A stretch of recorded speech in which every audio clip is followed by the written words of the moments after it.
Bismillahirrahmanirrahim. Assalamualaikum warahmatullahi wabarakatuh.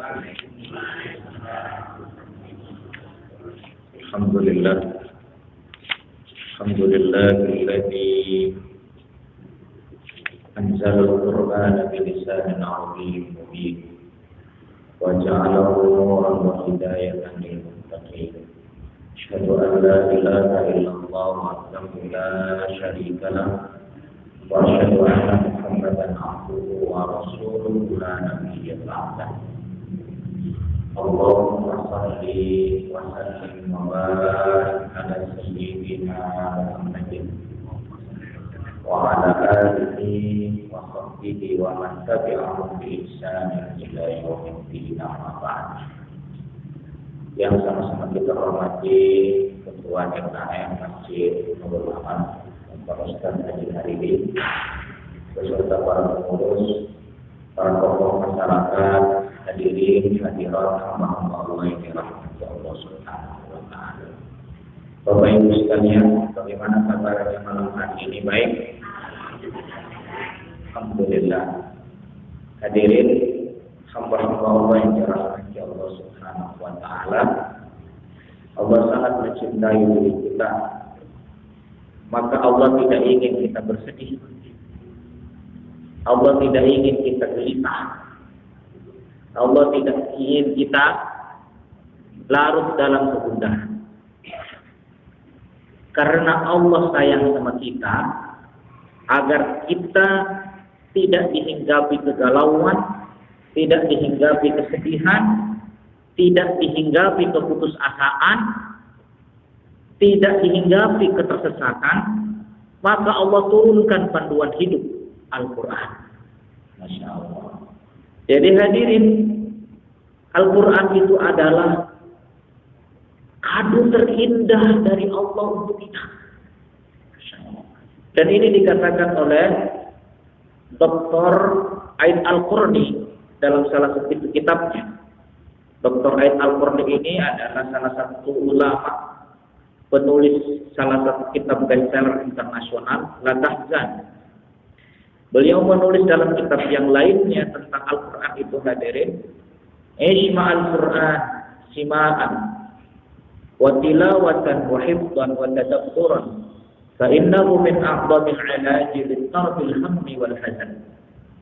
Hiduplah kalian bersama Al-Quran dengan mendengarkannya, dengan membacanya, dengan menghafalkannya, dan dengan merenungi kandungannya untuk diamalkan. Jika kalian telah hidup bersama Al-Quran seperti itu, fa innahu min a'dhamil 'ilaji lit-tarbil hammi wal hazan. Ingatlah, hidup bersama Al-Quran itu adalah obat yang paling mujarab untuk mengusir kegelisahan dan kegalauan. Halo Bapak Ibu yang dirahmati Allah Subhanahu wa taala, ada yang galau nggak nih hari ini? Enggak, alhamdulillah. Tahun baru ya, tanggal baru ya, tanggal muda. Ya benar ya. Ya. Mau tanggal tua kek, tanggal baru kek, ya kan? Kalau hati udah tercerahkan dengan cahaya Al-Quran, agak ada gelisahnya. Begitu kata orang Betawinya. Betul tidak? Baik, hadirin. Kita lanjut sekarang. Fotografernya kayaknya lagi galau. Baik, mudah-mudahan dapat fokusnya ya. Kalau kurang bang, udah dari sononya bang. Kalau suaranya boleh dah, ya. Betul-betulin biar terdengar jelas. Hadirin, kita refresh sejenak tentang kandungan Al-Quran surat per surat. Mudah-mudahan kita masih ingat ya. Quran surat Al-Fatihah kandungannya tentang apa? Kandungannya adalah seluruh kandungan Al-Quran ada dalam surat Al-Fatihah. Disingkat apa? THJ, Tauhid, Hukum, dan Syariah. Quran surat Al-Baqarah kandungan secara umum apa? Kepemimpinan. Setelah itu surat Ali Imran, kandungan secara globalnya apa? Konsistensi pada kebenaran. Konsisten pada kebenaran. Aktornya dua wanita. Siapa itu? Hanna binti Fakud dan Maryam.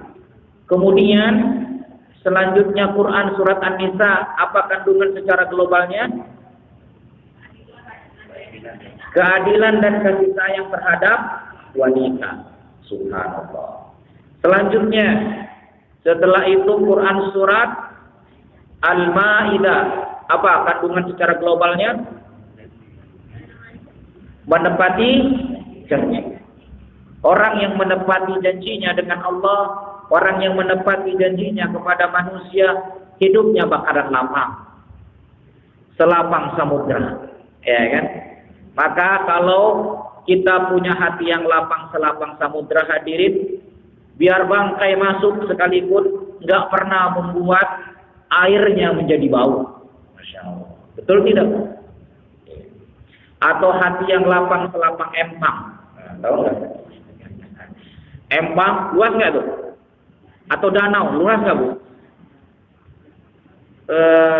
Lemparlah segenggam garam ke dalam empang, ya, atau ke dalam danau yang luas, dalam, ciduklah airnya, minum. Kira-kira rasanya asin atau tawar? Tawar. Tapi bayangkan kalau kemudian hati kita sempit sesempit gelas ini. Perhatikan, gelas ini sempit kan? Kemudian saya ambil segenggam garam, masukkan ke dalam gelas ini, saya aduk hingga merata. Pas diminum rasanya, bayangkan begitu ya, saya minum. Bayangkan asin gitu kan? Masya Allah. Bukan asin biasa, asin banget. Hadirin, segenggam garam itu adalah masalah dalam hidup. Jika kita punya masalah dihadapi dengan hati yang sempit sesempit gelas ini, rasanya masalah dan kesulitan itu ingin membunuh dan menghancurkan hidup kita. Tapi kalau hati yang lapang, selapang danau, selapang samudra, selapang apa? Empang, ya kan? Maka segenggam garam itu tak akan pernah merubah apa? Tawarnya air danau itu. Artinya apa hadirin? Hati yang tak lapang itu tenang dalam hidup, nggak mudah galau, ya kan? Nggak mudah putus asa dengan masalah dan nggak mudah sombong dengan kesuksesan. Itulah hati yang lapang. Masya Allah.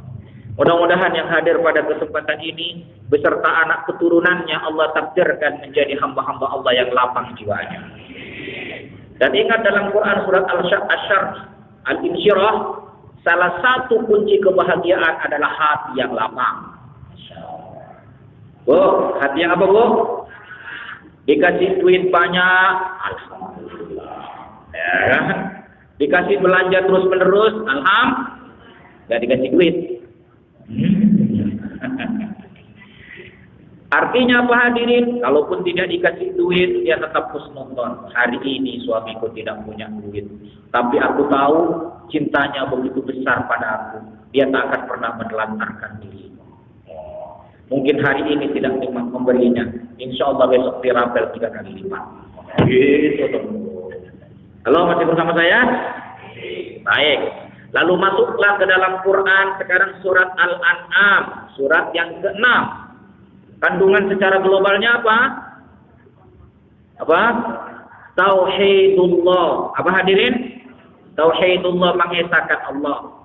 Inilah salah satu surat yang turun sekaligus. Berapa ayat jumlahnya? 165. Turun sekaligus dalam satu malam. Dan ini adalah Quran surat Makkiyah, ya, yang begitu panjang. Ya, biasanya yang surat panjang-panjang itu kan surat Madaniyah. Hadirin, kita masuk pada sisi terakhir pada pembahasan Quran surat Al-An'am ini. Ada 2 kata yang ada dalam Quran surat Al-An'am ini, tetapi 2 kata itu menyimpan rahasia besar. Kata pertama yaitu huwa, dan kata kedua adalah kun. Huwa itu hadirin, huwa, ya, ketika ayat yang ada dalam surat Al-An'am didahului dengan huwa, ya, itu menunjukkan Allah sedang menggambarkan tentang kemahakuasaan Allah. Ya.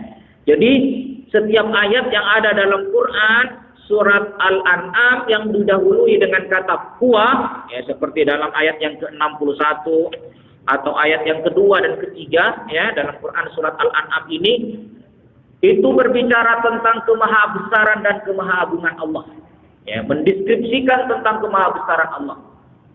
Tetapi ketika ayat dalam Quran surat Al-An'am itu didahului dengan kata apa ini? Qul, yang artinya katakanlah, maka ayat itu memberikan sebuah gambaran untuk mematahkan argumentasi orang yang tidak beriman kepada keesaan Allah. Nah, jadi kata qul itu dipergunakan oleh Allah untuk melumpuhkan dan sekaligus mematahkan alasan orang yang tidak beriman dengan keesaan Allah Subhanahu wa taala. Begitu hadirin. Nah, ini ada dalam ayat yang pertama, ayat yang ke-19, ayat 63, ayat 64, ayat 65 dan ayat yang ke-71. Coba tes. Pertama ayat apa? 19. Habis 19 63, ya. Berapa?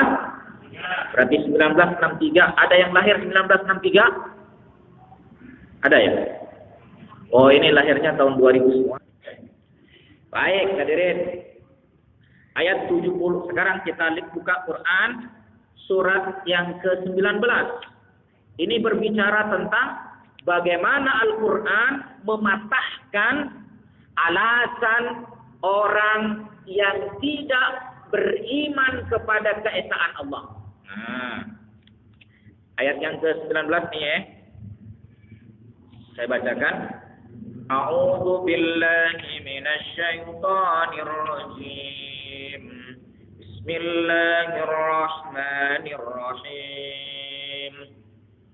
Qul ayyu syai'in akbaru syahadah qulillah syahidun baini wa bainakum wa uhiya ilayya hadzal qur'an liunzirakum bihi wa man balagh a innakum latashhaduna anna ma'allahi alihatan ukhra qul la ashhadu qul innama huwa ilahun wahidun wa innani bari'un mimma tusyrikun.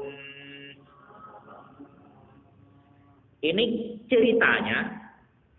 Nah, ini kan bercerita, Quran surat Al-An'am itu bercerita turun di kota Makkah, bercerita dengan orang-orang yang tidak yakin akan keesaan Allah, ya kan? Berarti yang dihadapi oleh orang-orang musyrik, ya. Orang-orang yang membuat orang musyrik itu menduakan Allah, kira-kira begitu. Ya. Halo, Bu? Orang musyrik berarti menduakan siapa? Allah. Jangan duakan Allah. Ibu mau diduakan? Jawabannya kok salah-salah. Kalau pertanyaannya salah-salah. Baik hadirin. Mudah-mudahan yang sibuk ini kenabian Nabi Muhammad, ya kan? Emang bener lu mat Rasul. Nah, kira-kira begitu. Emang buktinya apa? Nah, kira-kira begitu. Buktinya siapa? Buktinya apa? Langsung disebutkan di sini. Qul ayyu syai'in akbar. Katakan wahai Nabi Muhammad kepada orang-orang musyrik itu, ayyu syai'in akbaru syahadatan. Mana yang lebih kokoh persaksiannya? Dari apa? Qulillah, qul Allahu syahidun baini wa bainakum. Katakan wahai Nabi Muhammad kepada mereka, bahwa saksimu bahwa engkau adalah Rasulullah, saksinya adalah Allah. Siapa yang lebih hebat persaksiannya ketimbang Allah Subhanahu wa taala? Begitu maksudnya hadirin. Jadi bukti bahwa engkau adalah saksi bahwa engkau adalah seorang nabi. Siapa wahai Nabi Muhammad? Maka Allah memerintahkan Nabi Muhammad, "Qul," katakan, "Allah syahidun baini wa bainakum." Allah menjadi saksi kebenaran atas risalahku ini karena ialah yang mengutusku. Saksi untukku dan saksi untuk kalian. Masya Allah. Kira-kira Pak, kalau Allah sudah menjadi saksi akan kebenaran Nabi Muhammad, ada tandingannya nggak kira-kira Pak? Tidak ada. Dan hanya orang-orang yang hatinya bersih yang akan menerima argumentasi. Ya, dan termasuk ya orang-orang yang orang-orang yang hatinya kotor, dia tidak mau menerima secara emosi, tetapi secara akal mau menerimanya, Pak. Gitu, secara akal. Iya. Kalau Allah sudah menjadi saksi, ya nggak mungkin. Apa buktinya selanjutnya? Bahwa Allah menjadi saksi atasmu. Nah, ini dia hadirin. Ini dia. Wa uhiya ilayya hadzal Qur'an li'unzirakum bihi wa man baghlaw. Allah menjadi saksi akan aku, dan Allah juga menurunkan kepadaku Al-Qur'an sebagai bukti kebenaran Rasul, untuk aku sampaikan kepada kalian dan mengingatimu, menakutimu akan keingkaran. Dan Al-Quran itu akan aku sampaikan kepada orang yang telah sampai kepadanya Al-Quran. Masya Allah. Jadi hadirin, dari sini orang-orang musyrik itu tidak mungkin bisa membantah argumentasi Rasulullah akan kebenarannya. Bagaimana? Aku mendapat Allah saksiku akan kebenaran Nabi sebagai Rasul. Maka salah satu buktinya juga adalah Al-Quran adalah bukti kebenaran Rasulku. Sekarang kalau engkau tidak beriman kepada kebenaran aku bahwa seorang Rasul yang diutus oleh Allah, ya kan, yang Maha Esa, maka datangkanlah satu Al-Quran, datangkanlah Al-Quran sebagaimana Al-Quran ini, atau 10 surat dari Al-Quran, atau 1 ayat dalam Al-Quran. Coba buktikan kalau kau bisa. Kira-kira terjawab tantangan ini nggak Pak Bu? Ada yang bisa menjawab tantangan ini nggak? Ada orang yang bisa membuat 1 ayat seperti Al-Quran nggak? Ada nggak? Dari zaman baheula sampai ayeuna itu ayat. Halo, sama saya. Biar kata orang Madura juga bisa ya. Dari zaman apa? Baheula sampai ayeuna ayat tuh. Itu ayat. Masya Allah. Kalau Bu, rumah ada mah Bu? Ada mah. Itu aja bisa ya. Jadi hadirin, Masya Allah, ini yang saya maksud, bahwa ketika Al-Quran pada surat Al-An'am ini didahului dengan kata qul, itu membantah dan mematahkan argumentasi orang yang tidak beriman dengan kemahabesaran dan kemahaesaan Allah. Hadirin, dalam konteks ini mereka tidak beriman kalau Rasulullah adalah utusan Allah. Jadi yang mengutus Rasulullah siapa? Allah, ya kan? Di antara keagungan Allah adalah mengutus Rasulnya, yaitu Nabi Muhammad SAW. Dan di antara keagungannya juga menurunkan Al-Quran. Ketika diberitakan saksi akan benarnya aku sebagai Nabi adalah Allah, dan saksi akan benarnya aku sebagai Rasulullah, buktinya adalah Al-Quran.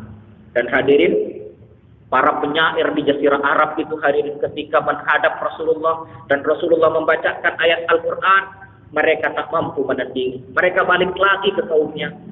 Biarkanlah Muhammad. Sesungguhnya Muhammad itu bukan orang yang gila. Dan jika Muhammad suatu saat menang, wahai orang Quraisy, kemenangannya adalah juga kemenangan. Kesuksesannya adalah juga kesuksesan. Maka orang kafir Quraisy saat itu Pak nggak terima. Oh, engkau siapa namanya saya lupa ya. Ada seorang dari kalangan penyair mereka diutus untuk bernegosiasi dengan Rasulullah. Tapi ketika menghadap kepada Rasulullah, penyair tingkat pulung ini mati kutu di hadapan Rasulullah ketika Rasulullah membacakan ayat-ayat Al-Quran. Lalu kemudian Kata orang kafir Quraisy itu, kamu sudah kena sihirnya Muhammad ya, sehingga engkau menjadi pembela Nabi Muhammad. Maka sang penyair ulung itu berkata, kalau kamu tidak percaya kepada aku, bukankah aku adalah penyair yang paling kau kagumi? Kepada siapa lagi kau akan percaya? Masya Allah, sampai begitu Pak. Walaupun mereka belum masuk Islam. Jadi kadang orang yang benci itu akalnya membenarkan tapi hatinya tidak menerima. Betul tidak? Kalau coba Pak, kalau ada orang yang membenci seseorang, biar kata seseorang itu sudah prestasinya hebat, di matanya hebat atau jelek? Jelek. Tapi dalam pikirannya yang jernih dia mengatakan hebat. Sebenarnya hebat. Tapi bagaimana? Saya udah kadung benci sama dia. Susah untuk mengatakan benar. Betul tidak? Iya. Makanya ada ungkapan apa? Benci-benci tapi rindu. Ya. Halo, masih bersama saya? Di sini ada anak muda nggak? Ada anak muda? Oh, banyak di belakang ya.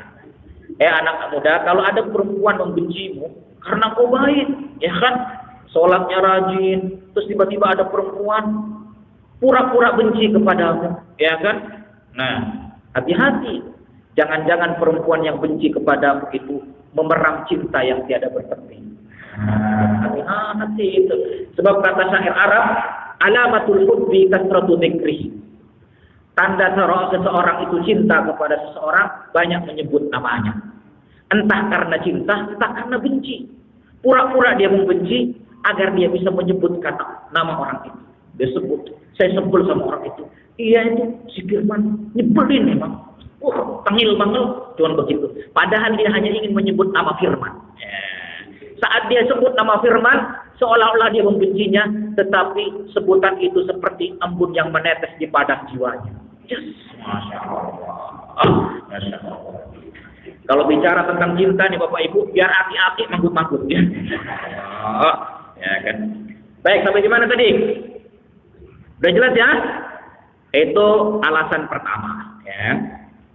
Kemudian, a'innakum latashhaduna anna ma'allahi ilahan alihatan ukhra.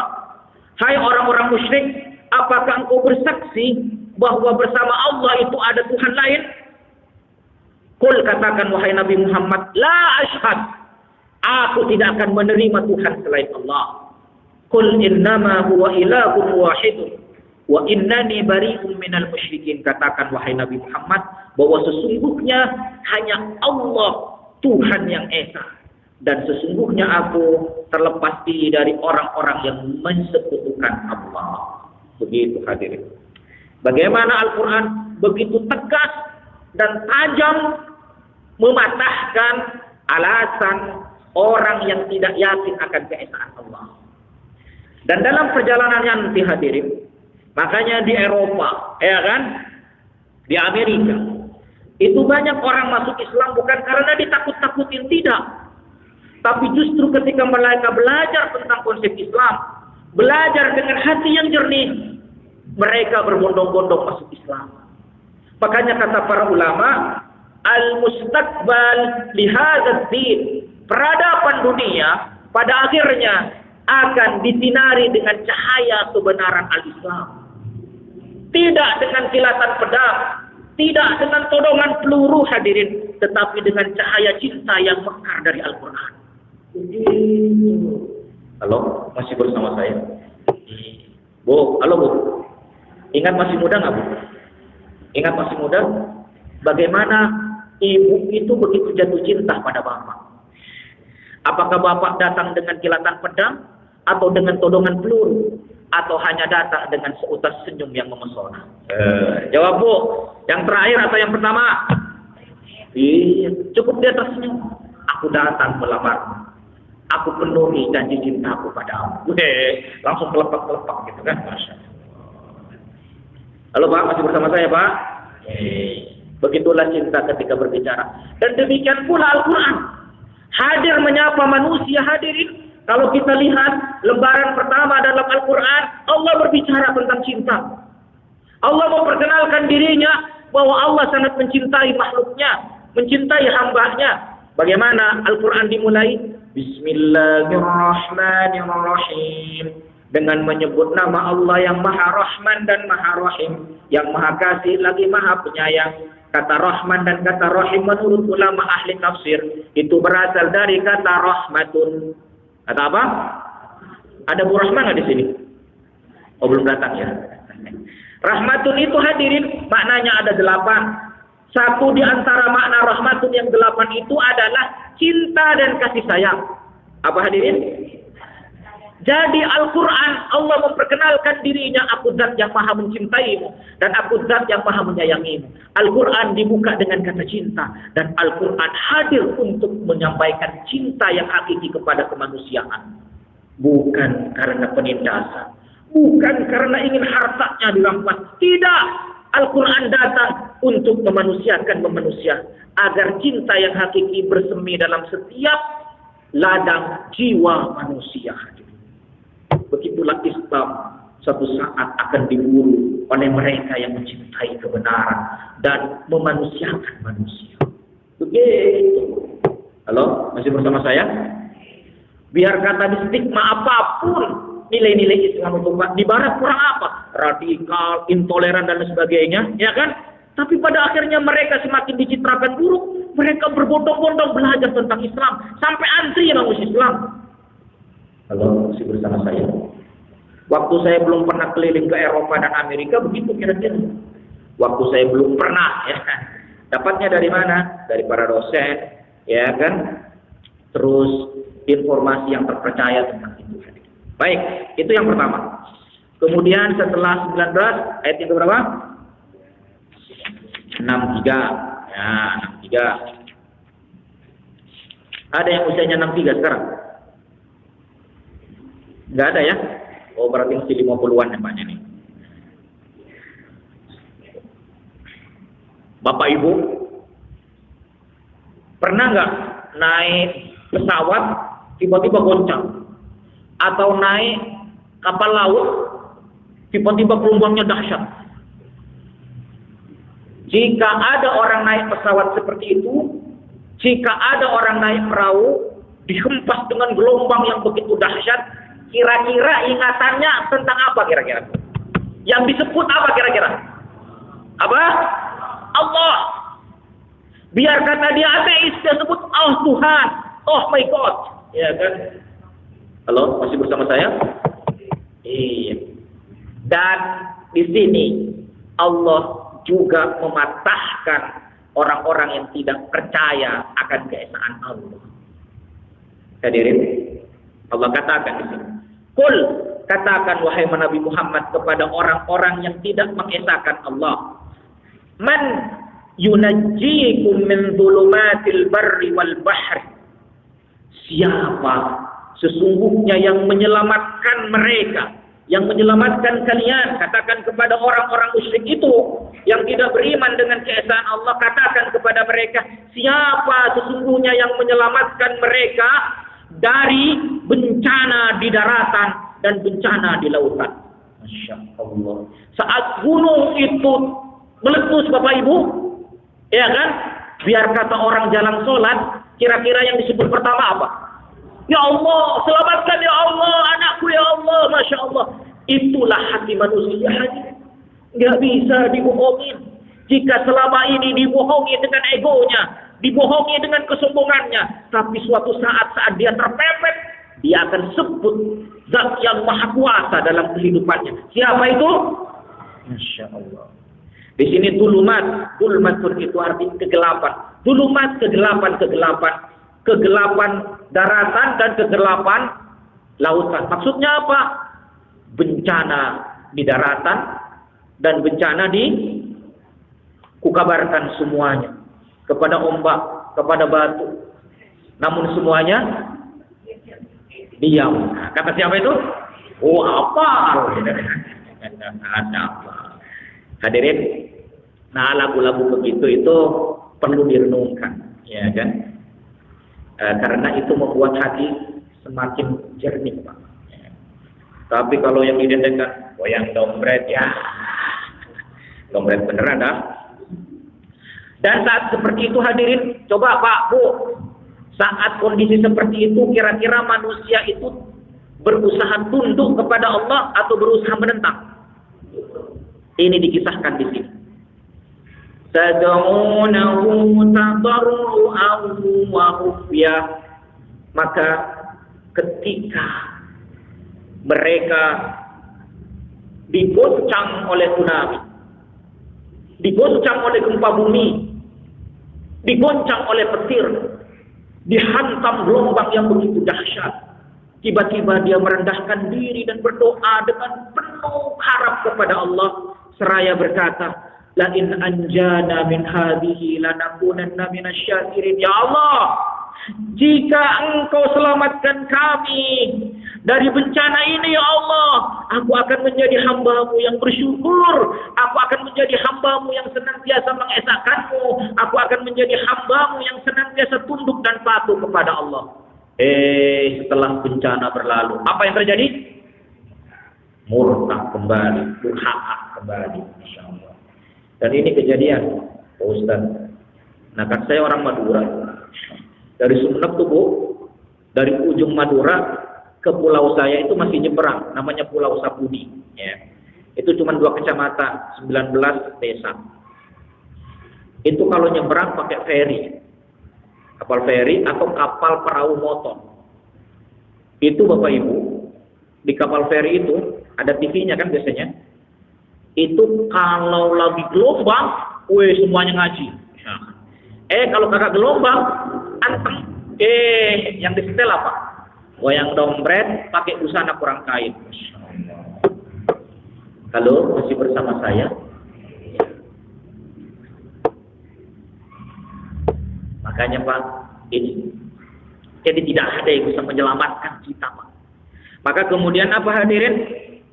Karena manusia berdoa seperti itu, maka ayat yang ke-64-nya, Qul, katakan wahai Nabi Muhammad, yang menyelamatkan kalian itu semuanya, Allahu yunajjikum minha. Allah yang akan menyelamatkan dari bencana di dunia, bencana di daratan dan bencana di lautan. Wa min kulli karbih, dan dari bencana yang membuatmu sedih dan galau. Nah, kira-kira begitu. Di sini min karbih itu Allah wahdahu yunajjikum min hadhihi syada'id wa min kulli karbin wa ghammin. Karbin itu Pak gelisah, ghammin itu sedih, ya. Allah yang menyembuhkan itu semuanya. Kalau nggak percaya Pak, halo, masih bersama saya? Ada kisah seorang lelaki sangat mencintai istrinya karena istrinya adalah belahan hati, belahan jiwanya. Tiba-tiba istri yang sangat dicintainya meninggal. Masya Allah, air matanya tak terbendung, deras mengalir sederas aliran kali Ciliwung. Deras banget, nangis, ya kan? Meraung-raung dia menangis karena ditinggal oleh belahan jiwanya. 40 hari kemudian, kalau apaan Bu? 40 hari kemudian dia bikin hari yang ke-40, kasih berkat tuh, ya kan? Udah selesai tahlilan, dikasih berkat atu-atu, ya. Terus habis itu kan jamaah kalau sudah dikasih berkat mau kemana Pak? Pulang. Tapi kata tuan rumahnya, jangan pulang dulu ya. Emang ada apa? Ada berkat kedua. Maksudnya apa? Berkat kedua adalah syukuran saya menikah lagi. Halo, masih bersama saya. Pertanyaan saya Pak, saat seorang suami itu ditinggal istrinya, sedih, gelisah, ya kan? Lalu kemudian 40 hari kemudian kegelisahan itu kemudian hilang. Siapakah yang memberikan perasaan lupa kepada sang lelaki itu? Yes. Lupa itu penting nggak Pak? Lupa penting nggak Pak kalau begitu Pak? Penting. Kalau kagak lupa, kagak nikah lagi. Halo, masih bersama saya? Kalau bapak-bapak sih biasanya, kalau ditinggal perempuan biasanya gimana Pak? Kok nggak ada yang jawab? Ya nikah lagi. Kalau ibu-ibu lebih kuat. Makanya derajatnya ibu-ibu 3 kali lebih banyaknya. Masya Allah. Halo, masih bersama saya Bu? Makanya ibu disebut Ebatul Bilad, ya kan, tiangnya negara. Baik hadirin, ke sono-sono nih. Wa antum tusyrikun. Tetapi hadirin, ketika Allah telah menyelamatkan kalian dari bencana dunia, bencana daratan dan bencana lautan, dan dari kegelisahan, ternyata apa? Tsumma antum tusyrikun. Tapi setelah badai itu berlalu, kau kembali menyekutukan Allah. Artinya apa? Hai manusia, kau kembali kepada kesombongan. Hai manusia, kau kembali kepada kebutaan hati. Hati-hati. Masya Allah. Kalau Bapak Ibu masih bersama saya, banyak orang Pak, ketika sakit, ya Allah, kalau sembuh ya Allah, saya akan sholat berjamaah terus menerus ya Allah, tak putus ya Allah. Ya, pas sakit, akan nongol-nongol. Masya Allah. Itu di ono, bukan di sini ya, di ono. Baik hadirin, selanjutnya ini ayat yang ke-6 berapa? 65. Qul huwal qadiru ala an yab'atha 'alaykum 'adzaban min fawqikum aw min tahti arjulikum aw yalbisakum syi'an wa yudhiqa ba'dakum ba'sa ba'd. Unzur kaifa nusarriful ayati la'allahum yafqahun. Qul, katakan wahai Nabi Muhammad, huwal qadiru ala ayyab'atha 'alaikum adzaban. Katakan Nabi Muhammad kepada orang-orang yang menyekutukan Allah bahwa dialah Allah yang perkasa untuk menghadirkan bencana dari atasmu dan bencana dari kakimu. Maksudnya apa hadirin? Bencana dari langit, petir, dan apa? Badai. Petir, badai, dan apa namanya? Coba Pak, kalau hujan nggak berhenti-berhenti, seperti hujannya Nabi Nuh, apa yang terjadi? Sampai anaknya, nah ikut bersama aku nak, kata Nabi Nuh. Tidak ayah, dengan sombongnya. Aku akan naik ke gunung yang menyelamatkanku dari banjir. Apa kata Nabi Nuh? Nah hari ini tidak ada yang bisa menyelamatkanmu nak kecuali Allah. Naik bersama ayahmu nak. Tidak ayah, aku akan naik ke gunung yang paling tinggi. Tak lama kemudian gunung yang perkasa yang menjulang tinggi itu dilamun oleh banjir bandang. Tak ada satupun yang tersisa kecuali mereka yang bersama perahu Nabi Nuh. Bisa nggak Allah lakukan itu Pak? Siapa yang bisa melakukan itu selain Allah? Masya Allah. Manusia memang saat tenang seperti itu seringkali kesombongannya yang berbicara. Tetapi ketika badai dan keagungan Allah menerpanya, tak ada lagi pegangan kecuali ia kembali kepada Allah. Masya Allah. Hadirin ingat itu. Kemudian Allah bisa jadi wa yalbisakum syi'an wa yudhiqa ba'dakum ba'dah.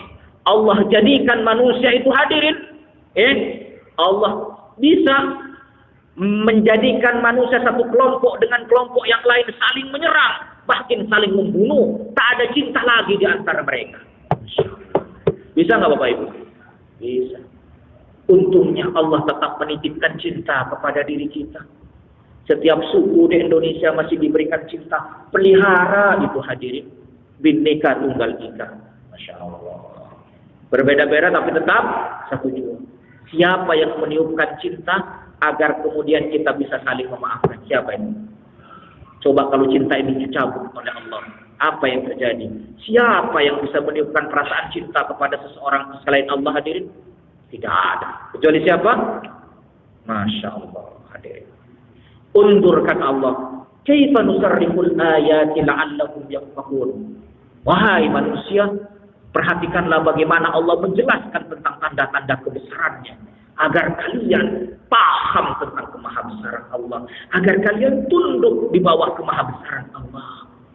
Masya Allah. Tidakkah kita dahulu lahir hadirin dalam keadaan lemah? Siapakah yang memberikan kekuatan kepada kita?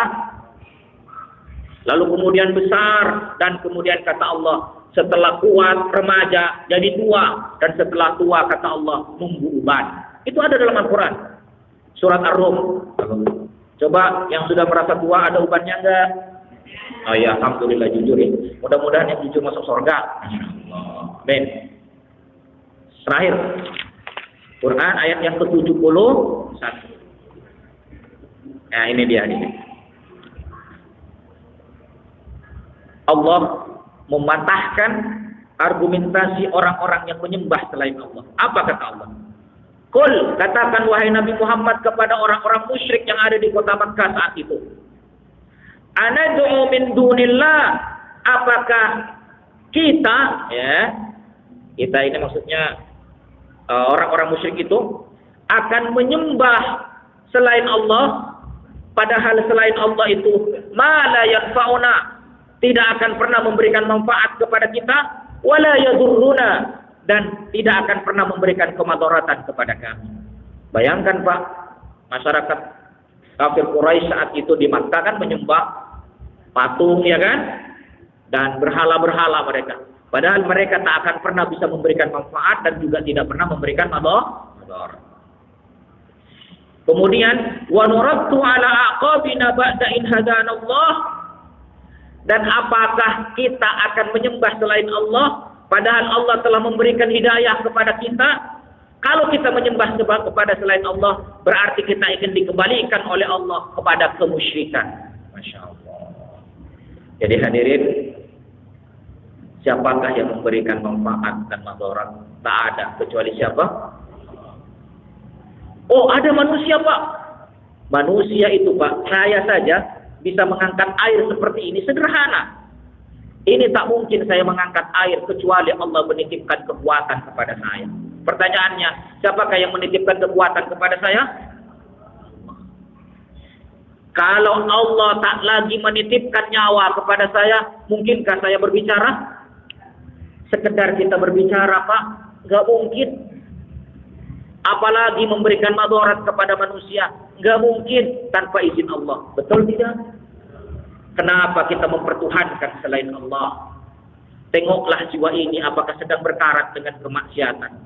Jika sedang berkarat dengan kemaksiatan, segeralah ketuklah pintu maaf Allah, pintu ampunannya. Apalagi ini di bulan Rajab. Allahumma barik lana fi Rajab wa Sya'ban wa ballighna Ramadan. Di bulan Rajab, bulan Sya'ban, perbanyak ibadah kepada Allah. Ibadah sunnah, puasa Senin Kemisnya dimaksimalkan, ya kan? Tilawahnya, salat tahajudnya dimaksimalkan, karena kita sedang menuju pertaubatan massal Ramadan.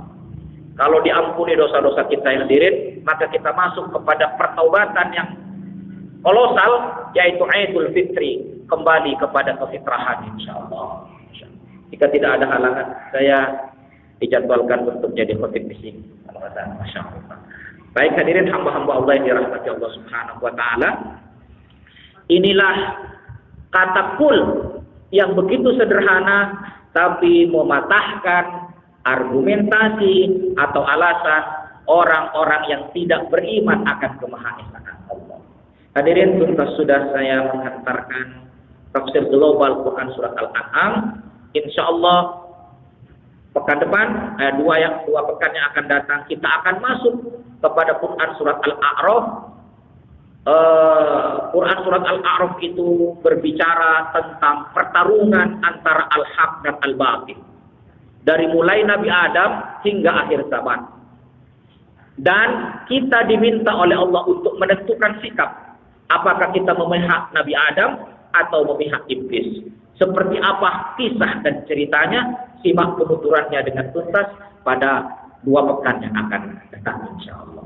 Nah, jadi pertarungan yang luar biasa. Bagaimana intrik iblis memperdaya Adam, ya kan? Bagaimana intrik umatnya para nabi memperdayakan nabinya. Simak itu semuanya dalam Quran surat Al-A'raf. Insyaallah kita akan bedah pada 2 pekan yang akan datang. Jadi judulnya menentukan sikap. Apa hadirin? Menentukan sikap. Nanti bisa dilihat hadirin, di situ ada beberapa nabi, dari mulai Nabi Hud, Nabi Nuh, ya kan? Nabi Lut, Nabi Syuaib, ya kan? Nabi Musa terakhir itu bertarung dengan kaumnya yang tidak beriman. Dan apa yang terjadi dengan kaum yang tidak beriman? Apakah kebahagiaan atau kehancuran? Untuk lebih jelasnya, pastikan di channel ini. Ya, Masya Allah. Baik, hari ini itu saja yang dapat kami sampaikan. Mudah-mudahan 10 menit ini menjadi barokah. Allahumma anfa'na bima 'allamtana wa 'allimna ma yanfa'una wa zidna ilma. Amin. Kita tutup membaca istighfar. Astagfirullahaladzim, astagfirullahaladzim, astagfirullahaladzim. Membaca doa penutup majelis. Subhanakallahumma wa bihamdika asyhadu an la ilaha illa anta astaghfiruka wa atubu ilaik. Hadanallahu wa iyyakum ajma'in. Assalamualaikum warahmatullahi wabarakatuh.